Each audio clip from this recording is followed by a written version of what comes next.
Bueno, ¿cómo vamos? Nada, en el día de hoy, bueno, si se preguntan por qué tengo puesto esto, es que salí a montar bicicleta, a hacer ejercicio, toca ser saludable. Bueno, nada, en el día de hoy vamos a hacer otra video reacción. Ya prontamente traeré más videitos frescos, más que video reaccionando a algo. Pero en esta ocasión encontré un video, bueno, varios videos que me llamaron mucho la atención. Así que en el día de hoy Vamos con leyendas urbanas de Colombia. Arranquemos pues. Colombia es un país que solo con su historia real, sin necesidad de agregarle ni una pizca de ficción, ya tiene algunos de los relatos más aterradores, impactantes e increíbles. Eso es verdad, Colombia es un país de locos. Locombia. Acá pasa demasiadas cosas. Aún así, existen historias que no tienen un origen claro, pero que se han transmitido de boca en boca hasta quedar incrustadas en el imaginario colectivo.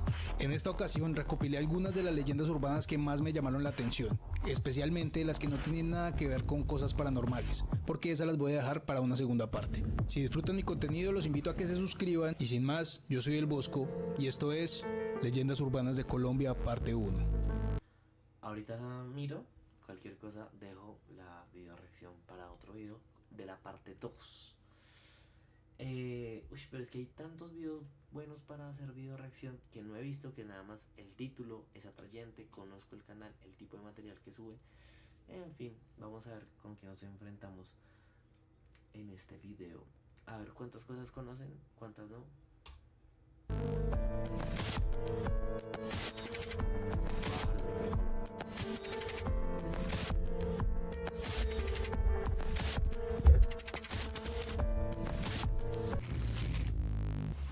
Los embutidos de la modelo. ¿Qué? Esta fue una leyenda que por años recorrió la ciudad de Bogotá. En la cárcel La Modelo se hacen embutidos con carne de los internos, pero al parecer no solo era una leyenda. Recientemente el exdirector de la cárcel La Modelo de Bogotá, William Bestia. Gacharna Castro, contó en la JEP que recibió sobornos entre el 99 y el 2003 y que bajo su dirección prácticamente el penal estaba al mando de grupos ilegales, donde tenían total libertad para que pasara cualquier cosa de los pisos 2 al 5 de la cárcel. Ey, no, eso es muy grave, o sea, a ver, partamos de que pues no estoy defendiendo a personas que están en la cárcel, pero con nuestro sistema deficiente de justicia, no todos, pero un porcentaje que no sé cuál será de la gente que está en la cárcel realmente es inocente, son como atrapados en un momento que nada que ver. Nuestra justicia es muy mala. Entonces no todo el mundo es culpable y no todos son cargos tan graves como para que terminen siendo embutidos. Es a lo que quiero llegar. No se sabe el número de reclusos desaparecidos en medio de vendetas, ajustes de cuentas y acusaciones de traiciones dentro del penal, pero durante este tiempo se construyeron túneles, donde algunos sirvieron para la fuga de internos y otros al final terminaron convirtiéndose en cementerios clandestinos. Y eso es lo otro, o sea, de por sí cualquier penal tiene que estar a cargo de las autoridades competentes, no dejarse sobornar, no que entre ellos haya disturbios, que se peleen. Soy consciente que eso pasa en todos los penales, pero no debería pasar en ninguno. El exdirector admite que ni él sabía cuántos internos tenía la cárcel, por lo que cualquiera podría ser desaparecido, y no se sabría nada de su paradero, porque solo hasta el 2004 se estableció la obligatoriedad de que un interno fuera identificado con nombre y cédula. Ey, no, todos deberían estar identificados. Yo sí alcancé a escuchar algo de eso de que las cárceles están desde hace mucho tiempo repletas de gente y que no se sabe cuántos hay. Eso sí lo había escuchado. Se hablaba de que a las personas las desaparecían en ácido clorhídrico, se hablaba de que a las personas las cocinaban en las marmitas del rancho, unas ollas de vapor inmensas que hay para la preparación de las comidas hasta que se deshicieran. Había una microempresa promovida por los militares que era de embutidos, salchichón, carne de hamburguesa y eso, que decían que la fabricaban con carne humana. El pacto de Shakira. De la cantante colombiana se ha dicho mucho, y muchos de estos rumores han sido lastimosamente de su propia tierra. En los 90s, el éxito de Shakira para la sociedad conservadora colombiana solo podía tener una explicación: un pacto con el diablo. Y así fue como en los colegios. Pero ¿de cuántos artistas no se la pasan diciendo eso? O sea, eso sí ya es muy común, digo yo. Principalmente en los más católicos, se mostraban videos donde supuestamente expertos revelaban cómo las canciones de Shakira al revés hablaban de Satanás. Un ejemplo de ello era la canción Se quiere, se mata, que coincidencialmente en una parte, si se lee al revés, dice Átame Satán. Irónicamente, esta canción tiene una temática prohibida, pero aún así, como esta, muchas canciones fueron utilizadas para ir en contra de Shakira y crear su fama de satánica. Esto también iba sumado a los rumores donde se decía que la cantante se había quitado las costillas para poder hacer estos movimientos. A pesar de que esto claramente es una estupidez, hasta el día de hoy se siguen generando teorías que vinculan a la barranquillera con rituales satánicos. Pero a todos los artistas les hacen esa relación, o sea, no digo si es cierto, no digo si es falso, pero creo que no hay ningún artista, artista en general, sea hombre o mujer, al que no le hayan hecho ese tipo de acusaciones de leyendas, ¿no? Digo yo. El tiempo del ruido. What? El 9 de marzo de 1687, en la ciudad de Bogotá, o en ese tiempo Santa Fe de Bogotá, se vivió un extraño fenómeno. Los aproximadamente 10.000 Yo estudio arquitectura y ese plano está bastante bello. habitantes que tenían ese tiempo fueron despertados a las 10 de la noche por un estruendo sin precedentes. Un ruido ensordecedor se escuchó en toda la ciudad.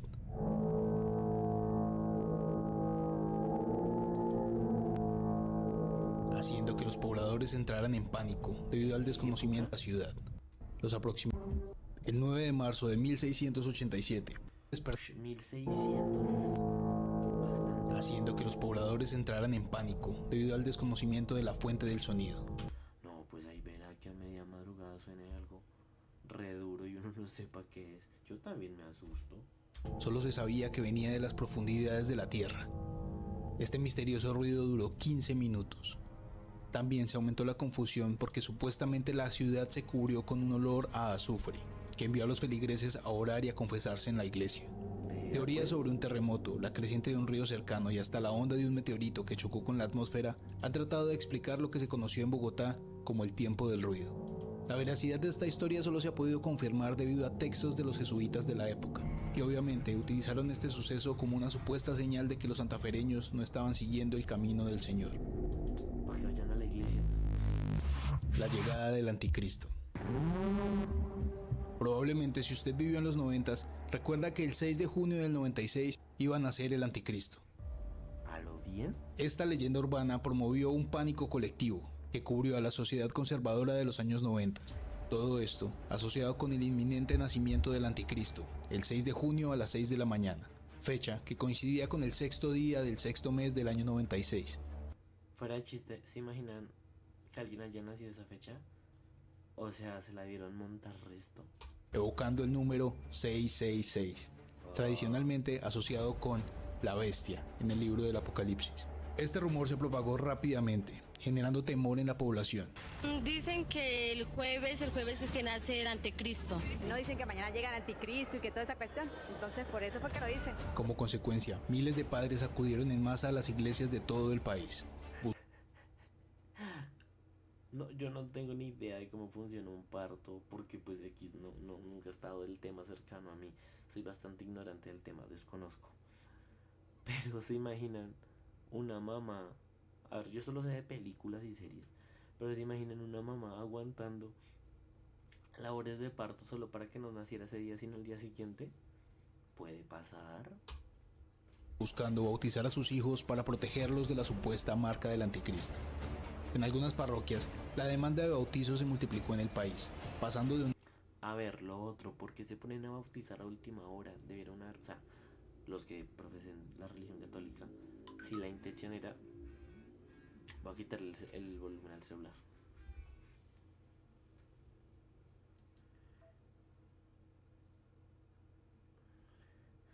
Entonces, como les decía, si la intención era pues bautizarlos, ¿cierto? Porque esperar hasta ese día, pues claramente todos en masa, háganlo antes. Sigamos. Unos 600 en un día normal a casi 20.000 durante este periodo. Wow. Pues sí, pues toda la comunidad cree, porque si no creeríamos no viniéramos a hacer ahí taco y aguantar hambre. La machaca. ¿Qué es? La leyenda en el sur del país es que si a usted lo pica este insecto, conocido como la machaca, Tiene 24 horas para tener intimidad con alguien o de lo contrario, perderá la vida. Historias de gente que ignoró esta advertencia abundan en los rincones del país, con anécdotas de hombres y mujeres que hicieron caso omiso al antídoto y se fueron de este mundo con fuertes dolores y retorciéndose en el piso. La machaca, cuyo nombre científico es Fulgora laternaria, es... ¿Ustedes se imaginan llegar donde una persona diciéndole, ay no, me picó la machaca, toca que hagamos la solución para no fallecer? Eso suena a pura excusa, a puro cuento. Solo un insecto que habita en los bosques húmedos de Centro y Suramérica. Esta leyenda urbana tiene un origen muy particular. En los años 70, el periodista Henry Holguín, en una de sus investigaciones, según él había descubierto que en las selvas del Putumayo se estaba resguardando Martin Bormann, jefe de la Cancillería del partido nazi cercano a Hitler. Entonces planeó un viaje hasta Putumayo, y después de hacer encarcelar al hombre, se descubrió que solo era un anciano alemán radicado en la selva. Ante tal fiasco y golpe a su credibilidad, no le quedó otra que inventarse el cuento de la machaca, después de conocer al insecto en su estadía en el Putumayo. Insecto que ni siquiera puede picar. El hombre pensó que solo iba a ser una publicación, sin saber que días después este relato se volvería noticia y se regaría por todo el país, introduciéndose en la cultura popular como una verdad que sirvió como excusa para propuestas indecentes y le dio nombre a canciones y burdeles. Es lo que acabo de decir. Yo, que vivo en el llano, confirmo que hasta el día de hoy se menciona esta creencia. Es que no cambió los felipitos. En la Bogotá más conservadora de los años 40, cuando las preferencias eran aún más tabú, un grupo de jóvenes que gustaban de otros jóvenes eran llamados los felipitos. Un grupo cerrado en el que se reunían en fiestas privadas, bares clandestinos y salones ocultos del centro capitalino. La leyenda urbana detrás de este grupo tiene que ver con su nombre, pues supuestamente se llaman los Felipitos en honor a Felipe, uno de sus integrantes, que era el hijo o nieto de un expresidente colombiano y que supuestamente decidió realizar una ceremonia simbólica para casarse con su novio. Intuyo yo, eran los del Power, los del Billuyo. Pero para que vean, a ver, pues yo no vengo acá a ir en contra de nadie, ¿cierto? No le voy a tirar hate a nadie, yo soy muy abierto de mente. Pero mucha gente dice que eso es de ahora. No, eso ha existido siempre. Los gustos, lo que pasa es que antes eran más ocultos. Pero pues para que vean, esto pasaba desde hace años. Esto lo hizo vestido de novia y acompañado por sus amigos más cercanos. Esta celebración secreta se vio interrumpida cuando llegó la policía alertada por los vecinos, y todos fueron detenidos por escándalo público. Y desde entonces, este rumor se esparció y la sociedad bogotana los llamó los Felipitos. No se puede verificar mucho de esta información, según algunos, porque solo la idea de que un presidente tuviera un familiar en este grupo, para la época era algo que se debía cubrir a toda costa, aunque existen rumores de 2 expresidentes que tranquilamente pudieron hacer parte de este grupo. ¡Ah, caramba! Héctor Lavoe y Escobar. Cuenta la leyenda que en el año nuevo de 1981, el cantante Héctor Lavoe fue contratado junto a sus músicos para cantar en una fiesta en Medellín en una de las casas de Pablo Escobar. Se dio comienzo al concierto privado. Directamente, Héctor empezó a cantar su famoso éxito El Cantante, y como era el tema favorito de uno de los asistentes, se lo hicieron repetir una y otra vez. La paciencia de Héctor llegó a un límite, y se negó a cantar el tema por 10ª vez. Los asistentes, indignados, le dijeron que debía cantarla, a lo que el cantante, que tenía mucho carácter, ferozmente se negó, y se generó un altercado que hizo que lo encañonaran a él y a sus músicos y los bajaran de la tarima. Sin sus pertenencias ni instrumentos, los hombres fueron encerrados en un pequeño baño. Al cabo de unos minutos y sin saber cuál sería su destino, los miembros de la banda decidieron que Héctor, por ser el más delgado, debía escapar por una pequeña ventana y pedir ayuda. Y así fue. Héctor escapó y recorrió por minutos los bosques buscando la carretera. Cuando finalmente llegó a una, pasó un taxi y Héctor le hizo la parada. El vehículo paró y el cantante le dijo al taxista que él era Héctor Lavoe y que lo llevara al hotel y que allá le pagaba la carrera. El taxista, al ver a Héctor descalzo y solo, no le creyó. Discutieron por unos minutos hasta que el taxista, como prueba, le pidió que cantara su canción El Cantante. Héctor le dijo que precisamente por esa canción era que estaba en esa situación, pero para convencer al taxista, Héctor empezó a cantar su famosa canción por 10ª vez esa noche. Yo soy el cantante. El taxista solo tuvo que escuchar las primeras notas para comprobar que el hombre sí era quien decía ser. Se subieron al taxi y lo llevó al hotel. Allí, Héctor le pagó la carrera y el manager se comunicó con la embajada y les contó lo sucedido. A las pocas horas en la mañana, al hotel empezaron a llegar los músicos y los instrumentos, y al poco tiempo llegó un hombre a entregarles un cheque y unas disculpas por lo sucedido de parte de Escobar. Esta historia fue confirmada por el periodista antioqueño Juan José Hoyos, quien Ojo, confirmada. también una madrugada abordó este mismo taxi en Medellín y el mismo taxista le corroboró la información que andaba recorriendo la ciudad como una leyenda urbana por años. Vea pues. El Club de los de Armenia. ¿Qué? Se dice que en los años 30 A ver, no es por ser repetitivo, pero es que todos los títulos tienen algo de impactante. Y si no es de impactante, de poca credibilidad. en la ciudad de Armenia existió un club selecto de jóvenes adinerados, cultos y bohemios, quienes pactaban aleatoriamente quién debía acabar con su propia vida. El club inclusive contaba con una cuota de admisión y gastos de mantenimiento. En cantinas, mientras de fondo se escuchaban los tangos más desgarradores de Gardel, los jóvenes hacían el siguiente juramento para ingresar. Jura usted y empeña su palabra de caballero y de hombre, sin protestar ni perder prórroga alguna en el plazo fijado, terminar con su vida cuando aparezca su nombre en el sorteo de rigor.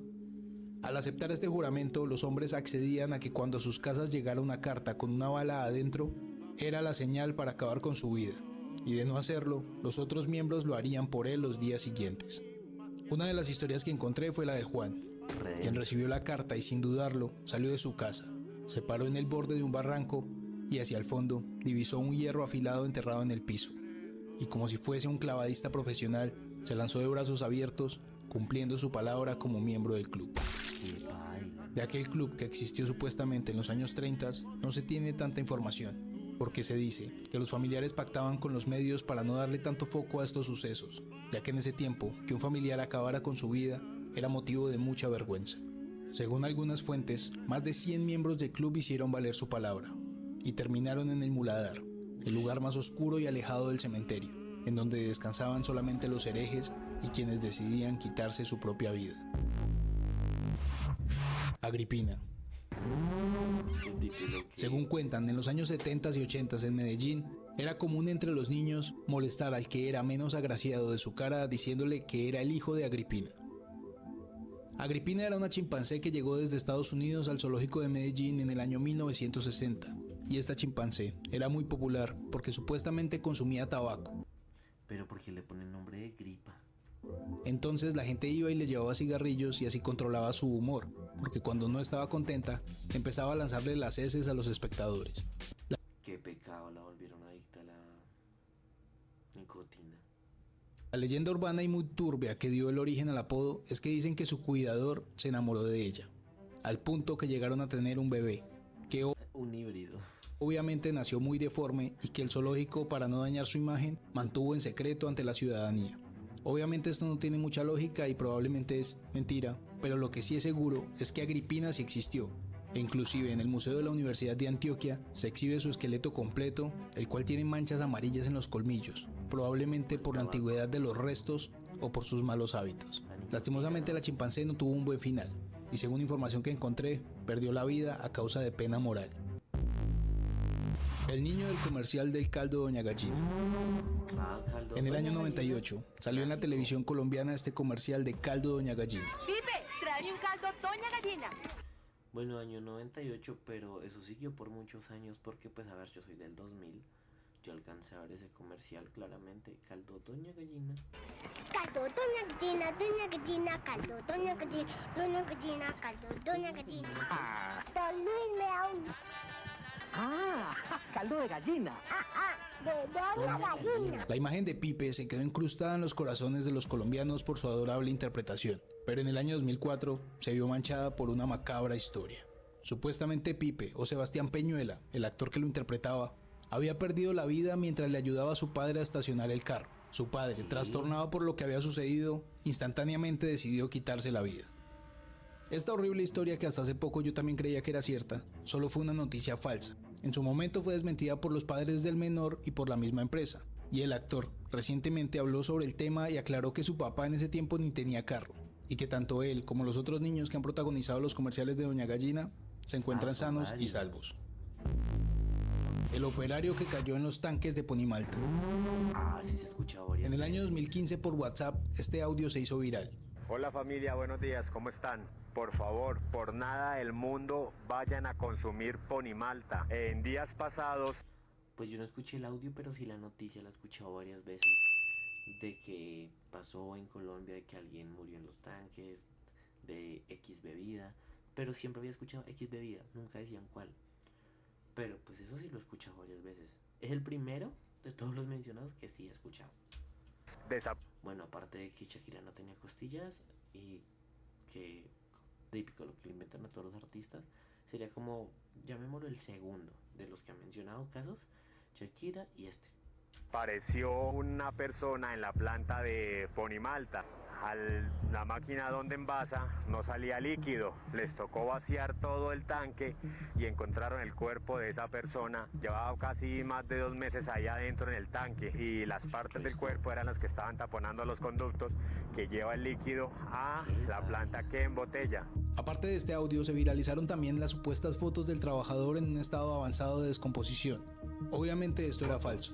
Las fotos correspondían al caso real de Elisa Lam, una joven canadiense, hallada en 2013 en un tanque de agua en un hotel de Los Ángeles en Estados Unidos. Nada que ver con Colombia. Ese caso de la pelada también lo he escuchado. Entonces digamos que es como el tercero que escucho. Bueno, no, pero es que lo mismo que el de Shakira, son como 2 en 1. Entonces dejémoslo que es el segundo que conozco. Ni con la Ponimalta ni con los operarios. El consumo de Ponimalta bajó por un tiempo y la empresa tuvo Esta silla se está desbaratando, parce. que salir a aclarar que todo era falso. A su vez, esto también hizo que se viralizara otro audio donde se decía que un pingüino había caído en la planta de Bonais. No chupen Bonais. No se vayan a poner a chupar Bonais. Repito, no chupen Bonais. Hace 2 semanas se nos perdió. Número 1, yo en lo personal no recuerdo que Bonais haya tenido la imagen de un oso. Yo. No chupen Bonais. Y adicionalmente, hace poquito, este año 2025, escuché de un rumor de que ya no se vende Bonais. Y en lo personal, pues yo ya no compro Bonais. No por esto, obviamente, pero no he vuelto a ver Bonais, ¿saben? A ver, he visto los señores, pero siempre tienen es popetas. Y pues no es como que se me antoje un Bonais. Entonces está el nuevo mito urbano de que el Bonais ya no existe. Pero a propósito, las que sí desaparecieron de tantas comidas, un día vamos a hacer el video de las comidas desaparecidas. Fueron las popetas barbecue. Eran mis favoritas y desaparecieron. Solo lo mismo que la Chuy. Pero no, ahorita solo quedan como popetas mix de caramelo y mantequilla, ¿no? No, creo que no hay más sabores. Igual yo no como popetas. Un pingüino que trabajaba con nosotros en la fábrica y pues lo fueron a revisar y pues encontraron al pingüino. El pingüino estaba tapando todo el tanque, su pico y sus patas tapaban el tanque para que... Esos pingüinos ni siquiera son reales. Si lo encontraron debió ser un títere. que no saliera Bonais. Claramente también falso, pero muy gracioso. Pero esta no es la Bastante primera vez gracioso. que pasa algo así en el país. En el año 99 se esparció el rumor de que encontraron a un operario sin vida en una embotelladora en Santander, flotando en unos tanques de jarabe. Y para grabarlo decían que el hombre tenía VHS, lo digo así por la censura. El rumor fue desmentido, pero terminó afectando la imagen de Coca-Cola por un tiempo, con una caída en ventas del 30%, pero afortunadamente se logró recuperar y sigue causándole diabetes a los colombianos desde entonces. Nice. Escobar y el unicornio. Esta historia suena un poco más irrealista que las demás, pero conociendo otras que sí fueron ciertas sobre lo macabro que llegó a ser Pablo Escobar, se las dejo bajo su interpretación. La leyenda dice que en la Navidad del 91, la hija de Pablo Escobar pidió de regalo un unicornio a su padre. Manuela era la hija de sus ojos, y Escobar inmediatamente envió a sus hombres a conseguir un caballo blanco. Supuestamente, hizo que le incrustaran un cuerno de vaca en la frente al animal, y mandó a fabricar unas alas de papel que sus hombres le incrustaron en el lomo.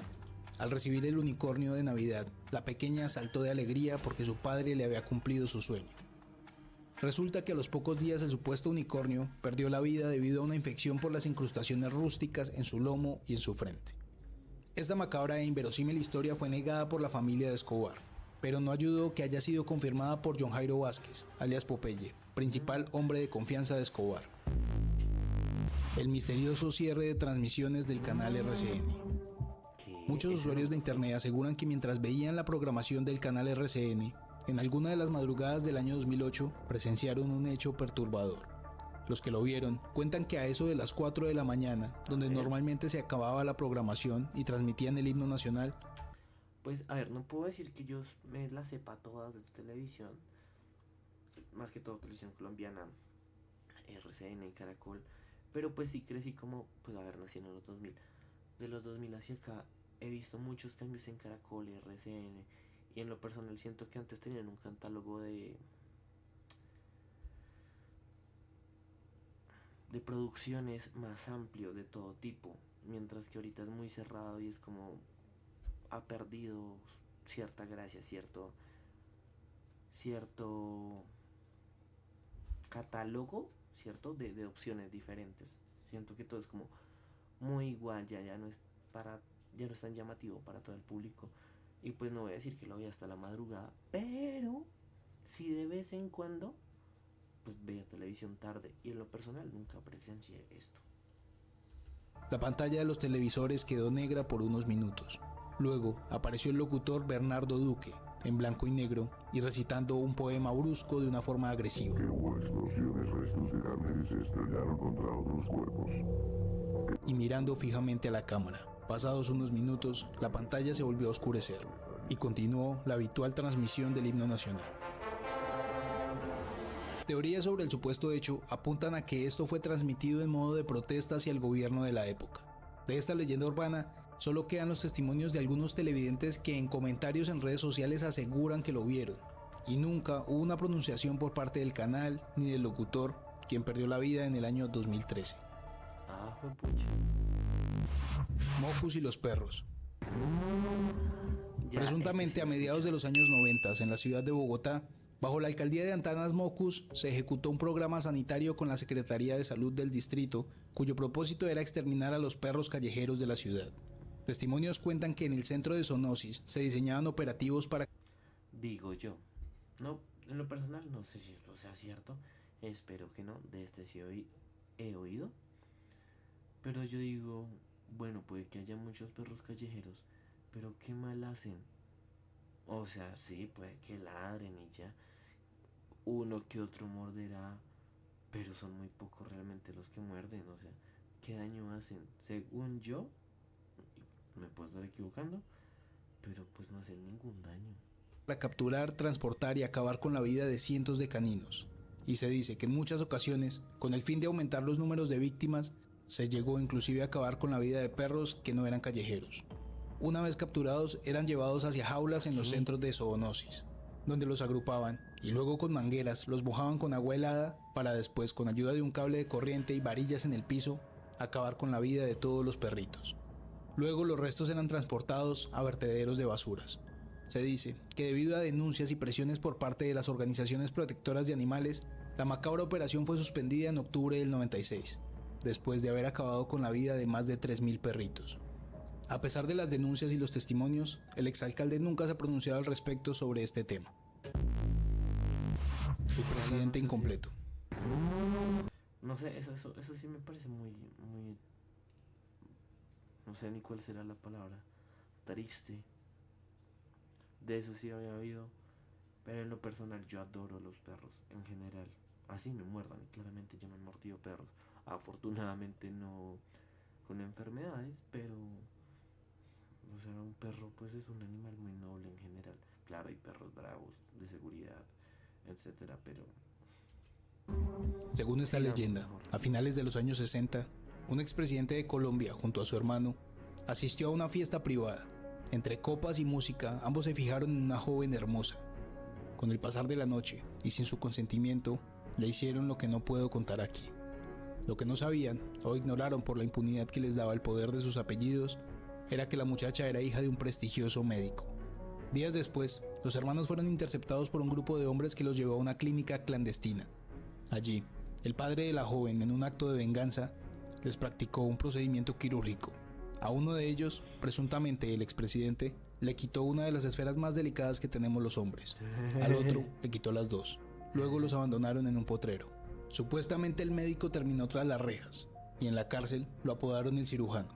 Por obvias razones esta historia se quedó en el silencio, aunque en encontronazos recientes con otros políticos o en insultos en redes sociales le recuerden recurrentemente lo incompleto de su cuerpo.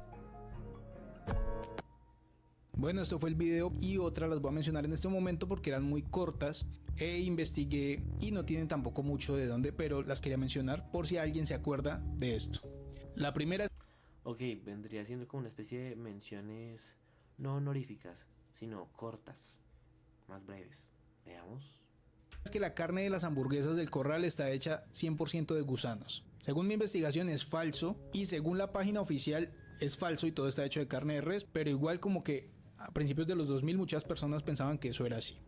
También me hablaron... Eso lo escuché, pero se me hacía bastante sin fundamento.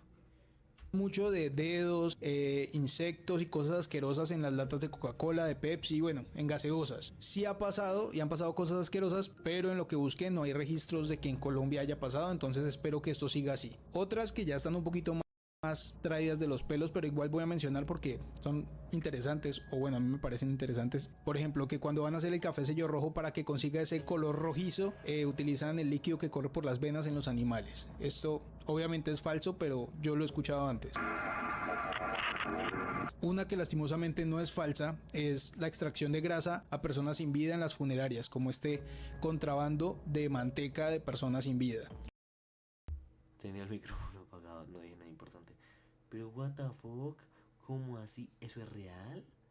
No tenía ni idea que esa práctica se hiciera. ¿Para qué? Que se llama grasa del...